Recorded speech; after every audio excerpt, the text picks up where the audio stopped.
থেকে হাত ছেড়ে তৌহিদি জনতাদেরকে লক্ষ্য করে বললেন, ও মুসলমান ভাইরা, খেয়াল করে শুনো, মহান আল্লাহ আমাকে ওহীর মাধ্যমে জানায় দিলেন আমাদের দোয়া কবুল হয়ে গিয়েছে, আল্লাহ রহমতের বৃষ্টি নাজিল করবেন। তবে শর্ত আছে, আপনারা যে আমার সামনে আছেন, আমাদের মধ্যে এমন একজন ব্যক্তি আছে যেই ব্যক্তি এখান থেকে বাড়িতে যাইয়া গুনাহ করার নিয়ত করেছে, কিন্তু আল্লাহ আমাকে তার নাম বলে নাই। সুবহানাল্লাহ, আল্লাহ আমার কাছে তার নাম বলে নাই।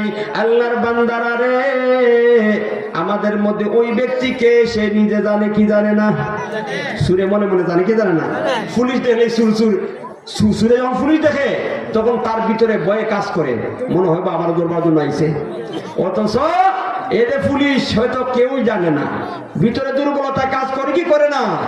আল্লাহর পয়গম্বর মুসা আলাইহিস সালাম তৌহিদি জনতাদেরকে সম্বোধন করে বললেন, ও আল্লাহর বান্দারা, ওই ব্যক্তি কে পাপ করার নিয়ত করেছো, এখান থেকে বাড়িতে যাইয়া পাপ করার নিয়ত করেছো, সে তো মনে মনে জানো, দয়া করিয়া মেহেরবানি করে বৃহত্তর স্বার্থে তুমি বের হয়ে যাও।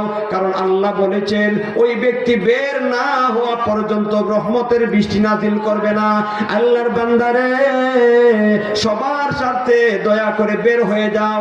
ভাইরা আমার, কিতাবের মধ্যে ঘটনার বিবরণ দিয়া বলা হয়েছে, আল্লাহর বান্দা এই ঘোষণা শ্রবণ করার পরে মনে মনে লজ্জিত হয়ে গেছে, আর ভাবতে লাগলো, হায় আফসোস, ওই ব্যক্তি তো আমি এখান থেকে বাড়িতে যাইয়া চুরি করার নিয়ত করেছি, গুনাহ করার নিয়ত করেছি, ওই ব্যক্তি তো আমি ছাড়া আর কেউ নাই।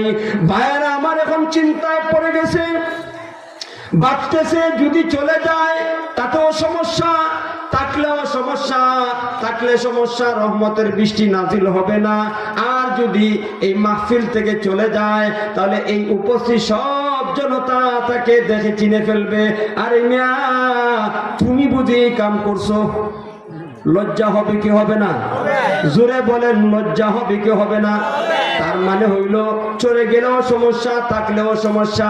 খেয়াল করে শুনেন, ওই আল্লাহর বান্দা এখানে তাকিয়া মনে মনে আল্লাহর সাথে কানেকশন লাগাইছে। সুবহানাল্লাহ, আল্লাহকে মনে মনে ডেকে ডেকে বলে, আল্লাহ মনের কথা শুনে কি শুনে না? কিরে ভাই, মনের কথা শুনেন? আল্লাহ জানে, শুনে বুঝে, আল্লাহ দিলের খবর জানেন। يعلم خائنة الأعين